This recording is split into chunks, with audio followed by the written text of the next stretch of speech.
नमस्कार, मैं हूं रवि चौधरी और आप देख रहे हैं टेक्नोलॉजी ज्ञान विद रवि। भारत में संपत्ति अधिकारों के मामले में लंबे समय से बेटे और बेटियों के बीच असमानता रही है। हालांकि पिछले कुछ दशकों में कानून में कई बदलाव हुए हैं, जिनसे बेटियों को भी बेटों के बराबर अधिकार मिल रहे हैं। 2005 में हिंदू उत्तराधिकार अधिनियम में एक महत्वपूर्ण संशोधन किया गया, जिसने बेटियों को पैतृक संपत्ति में बेटों के समान अधिकार दिए। इस वीडियो में हम भारत में बेटों और बेटियों के बीच के पिता की संपत्ति में अधिकार के बारे में विस्तार से जानेंगे। हम देखेंगे कि कानून के तहत उनके क्या अधिकार हैं, पैतृक और स्वयं अर्जित संपत्ति में क्या अंतर है, और हाल में के वर्षों में सुप्रीम कोर्ट के फैसलों ने इन अधिकारों को कैसे प्रभावित किया है। चाहे आप एक बेटी हो या बेटे, अपने पिता की संपत्ति में अपने अधिकारों को जानना बहुत ज़रूरी है। यह जानकारी आपको अपने कानूनी हकों को समझने और उनका उपयोग करने में मदद करेगी।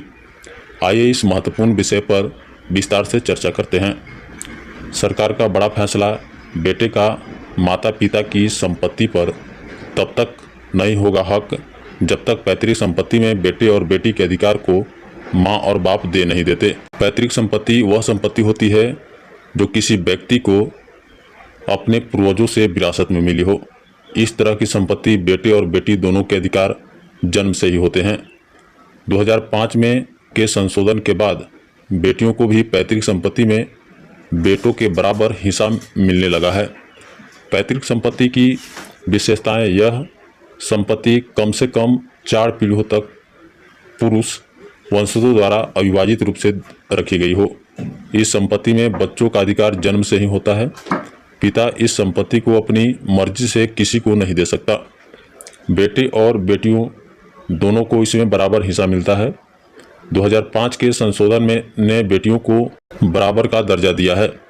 इस मतलब की यह है कि अब वे भी हिंदू अविभाजित परिवार की सदस्य हैं और उन्हें पैतृक संपत्ति में बेटों के समान अधिकार, बेटी दोनों में इनका बराबर हिस्सा मिलता है। 2005 के संशोधन ने बेटियों को स्वयं अर्जित संपत्ति में अधिकार। स्वयं अर्जित संपत्ति वह होती है जो किसी व्यक्ति ने अपनी कमाई से खरीदी हो। इस तरह की संपत्ति पर पिता का पूरा अधिकार होता है और वह इसे अपनी इच्छा के अनुसार किसी को भी दे सकता है। स्वयं अर्जित संपत्ति के बारे में महत्वपूर्ण बातें: पिता इसे अपनी वसीयत के जरिए किसी को भी दे सकता है। अगर पिता बिना वसीयत के मर जाता है तो वह संपत्ति कानूनी रूप से वारिसों में बराबर बांटी जाती है। बेटे और बेटी दोनों कानूनी वारिस माने जाते हैं। पिता चाहे तो अपनी स्वयं अर्जित संपत्ति से बेटी को वंचित रख सकता है। हालांकि अगर पिता बिना वसीयत के मर जाता है तो उसकी स्वयं अर्जित संपत्ति भी बेटे और बेटी में बराबर बांटी जाएगी।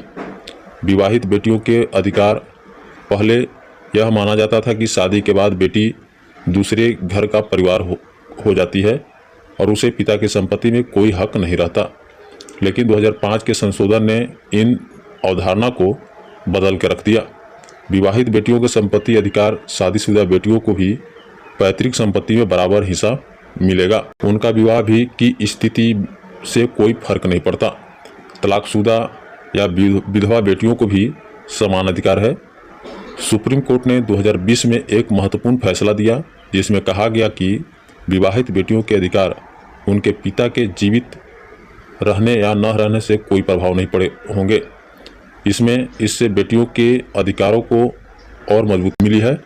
2005 से पहले जन्मी बेटियों के अधिकार: 2005 का संशोधन लागू होने के बाद कुछ समय तक यह सवाल उठता रहा कि क्या वह कानून पहले से जन्मी बेटियों पर भी लागू होगा। इस मुद्दे पर कई अदालती फैसले आए। 2005 से पहले जन्मी बेटियों के लिए महत्वपूर्ण निर्णय: 2005 से पहले या बाद में जन्मी सभी बेटियों को समान अधिकार। बेटी का जन्म तिथि से कोई फर्क नहीं पड़ता। पिता के जीवित रहने या न रहने से भी कोई फर्क नहीं। 2020 में सुप्रीम कोर्ट ने इस कानून को पूर्वव्यापी प्रभाव से लागू किया। इस तरह अब सभी बेटियों को, चाहे वे कब पैदा हुई हो, पैतृक संपत्ति में बराबर का हक मिलेगा। यह एक बड़ा कदम है जो महिलाओं के आर्थिक सशक्तिकरण की दिशा में उठाया गया है। संपत्ति में हिस्सा मांगने का अधिकार: कई बार ऐसा होता है कि परिवार में बेटियों को उनका हक नहीं दिया जाता। ऐसी स्थिति में बेटियां कानूनी तरीके से अपना हिस्सा मांग सकती हैं। संपत्ति में हिस्सा मांगने के तरीके सबसे पहले परिवार से बातचीत करके समझने की कोशिश करें। अगर बातचीत से बात नहीं बनती तो कानूनी नोटिस भेजा जा सकता है। फिर भी मामला नहीं सुलझता तो अदालत में याचिका दायर की जा सकती है। अदालत संपत्ति का बंटवारा करने का आदेश दे सकती है। याद रखें, कानून आपके साथ है और आप अपने अधिकारों के लिए लड़ सकती हैं। हालांकि परिवार रिश्तों को बचाए रखने के लिए संपत्ति से पहले मामला सुलझाना होता है। पिता की वसीयत और बेटियों के अधिकार। पिता अपनी स्वयं मर्जी संपत्ति की वसीयत बना सकता है और उसे अपनी मर्जी से किसी को भी दे सकता है, लेकिन पैतृक संपत्ति के मामले में ऐसा नहीं किया जा सकता। वसीयत से संबंधित महत्वपूर्ण बातें। पिता स्वयं अर्जित संपत्ति की वसीयत बना सकता है। पैतृक संपत्ति की वसीयत नहीं बनाई जा सकती। वसीयत में बेटी वंचित करना कानूनी रूप से सही है। यह केवल स्वयं अर्जित संपत्ति के लिए है, लेकिन ऐसा करना नैतिक रूप से उचित नहीं माना जाता। अगर पिता बिना वसीयत के मर जाता है तो उसकी सारी संपत्ति, पैतृक और स्वयं अर्जित संपत्ति दोनों, बेटे और बेटी में बराबर बांटी जाएगी। यह वीडियो केवल समान जानकारी के उद्देश्य से बनाया गया है। हालांकि इसमें दी गई जानकारी विश्वसनीय स्रोतों से ली गई है। फिर भी कानूनी मामले जटिल हो सकते हैं और व्यक्तिगत परिस्थितियों के अनुसार भिन्न हो सकते हैं। किसी भी कानूनी कार्रवाई से पहले एक योग्य वकील से सलाह लेना सुनिश्चित करें। लेखक या प्रशासक इस जानकारी के उपयोग से होने वाले किसी भी नुकसान या परिणाम के लिए जिम्मेदार नहीं है। कृपया ध्यान दें कि कानून समय के साथ बदल सकता है, इसलिए न्यूनतम जानकारी के लिए सरकारी वेबसाइट या कानूनी विशेषज्ञों से संपर्क करें। उम्मीद करते हैं हमारे द्वारा बताई गई जानकारी आपको अच्छी लगी होगी। तो वीडियो ज़रा से भी अच्छी लगी तो वीडियो को लाइक करें, सब्सक्राइब करें और अपने दोस्तों में भी शेयर करें। ऐसे ही केंद्र सरकार और राज्य सरकार से जुड़ी हुई तमाम सारी योजना जिसकी लेटेस्ट जानकारी निकलती रहती है, मैं इस चैनल के माध्यम से लेकर आते रहता हूं। इस वीडियो को देखने के लिए चैनल को सब्सक्राइब करने के बाद बेल घंटी को प्रेस कर लें ताकि वीडियो का नोटिफिकेशन सबसे पहले आप तक पहुंचे। फिर मिलते हैं किसी और टॉपिक के साथ नेक्स्ट वीडियो में। तब तक के लिए जय हिंद, वंदे मातरम।